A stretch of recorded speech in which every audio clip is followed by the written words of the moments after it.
أعوذ بالله من الشيطان الرجيم.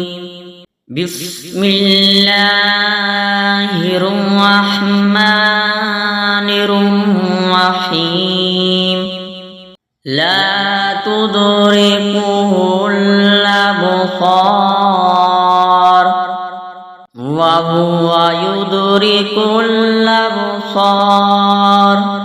وهو اللطيف الخبير.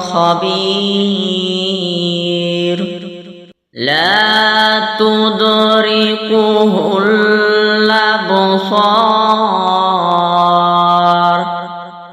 وهو يدرك الأبصار